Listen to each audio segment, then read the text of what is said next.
হঠাৎ করে আমাদের গরুর যদি তীব্র জ্বর হয় ও ঠান্ডা হয়, অবশ্যই কিন্তু আমরা গরুর মাথায় পানি দেব না।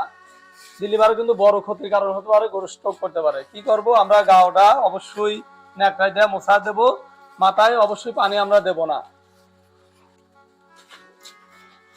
আসসালামু আলাইকুম প্রিয় খামারি ভাই বন্ধুরা, আশা করি ভালো আছেন, আমি ভালো আছি।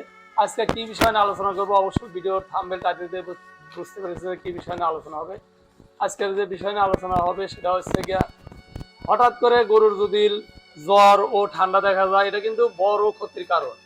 এই জন্য এই ছোট্ট একটি সমস্যার জন্য বড় ক্ষতির কারণ হতে পারে। সেই বিষয় নিয়ে আলোচনা হবে যে আমাদের গরুর হঠাৎ করে তীব্র জ্বর ও ঠান্ডা দেখা দিলে খুটু খুটু কাশে, এই সমস্যার জন্য আমাদের কি ক্ষতি হতে পারে, আর এই জন্য কি প্রতিকার ও কি ট্রিটমেন্ট আমরা করব।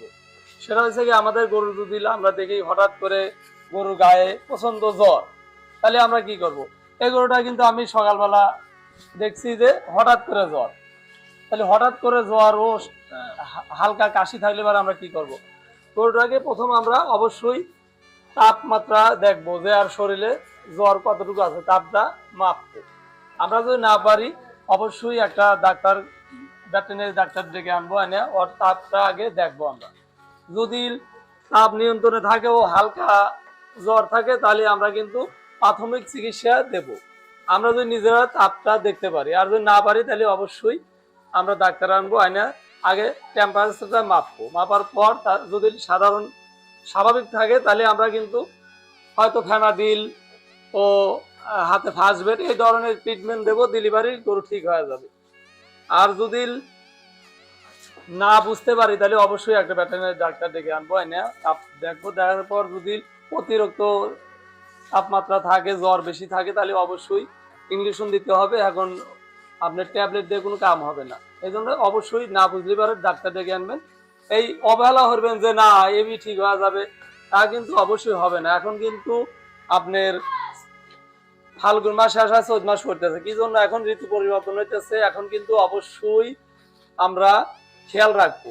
খেয়াল না রাখলে কিন্তু অল্প ছোট সমস্যাতে বড় ক্ষতির কারণ। এই জন্য ছোট ছোট সমস্যা আমরা অল্পতেই সমাধান করার চেষ্টা করব। কি জন্য, এই গরুটা আমার কাশানো ছিল, আমি কিন্তু তাপমাত্রা দেখছিলাম স্বাভাবিক আছে, আগে হালকা ট্রিটমেন্ট দিছি সকাল থেকে, এখন গাটা একবারে বরফের মতো ঠান্ডা, খাওয়া দাওয়া কিন্তু সারাই নাই।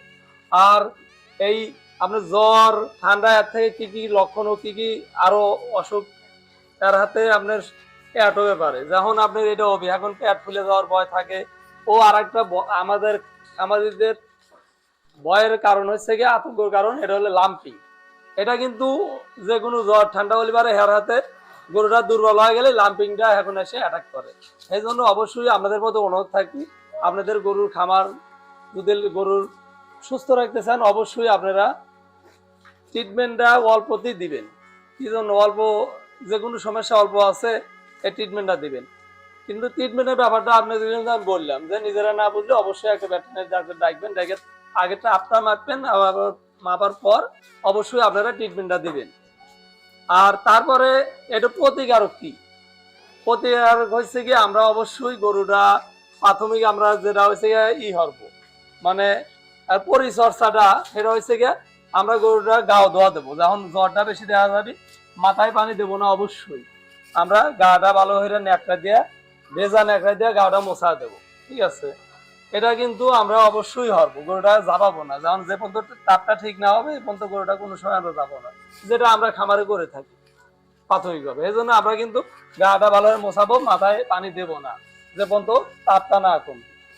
এটা গেল হচ্ছে গরুর পরিচর্যা, ভালো করে সকাল বিকেল আমরা গাটা মোছা দেবো। আর এই সমস্যাটা কি জন্য হয়, এটা কিন্তু ভাইরাস জনিত সমস্যা। আর ভাইরাস ছড়ায় কিসে, এটা হচ্ছে গিয়া মশা ও মাছি।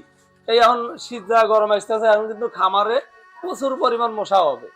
আমরা কিন্তু অবশ্যই খামারে ফিনিশ ব্যবহার করব, নাহলে মেলা বাই মেলা পদ্ধতি আমরা ব্যবহার করি, ওটা করবো। এজন্য আমরা ফিনিশ ব্যবহার করি। ও কয়েল দিলে সাবধানতা অবলম্বন করবেন। কয়েল দেওয়া কিন্তু মেলা খামারি মানে নিঃস্ব পথের বিকারে হয়ে গেছে। এই জন্য কয়েল দেওয়া হলে অবশ্যই, আমি না হরে না দিবেন, অবশ্যই কিন্তু আপনারা অবশ্যই সতর্ক থেকে কয়েলটা ব্যবহার করবেন। আর খামারের আশপাশ পরিষ্কার রাখবেন, যেন মশাটা তৈরি না হয়।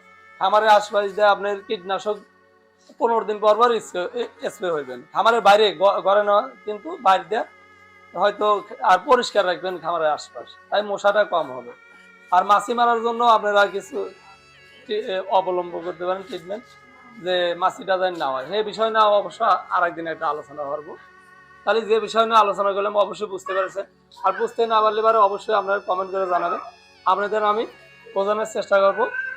সবাই ভালো থাকবেন, সুস্থ থাকবেন। আল্লাহ হাফেজ।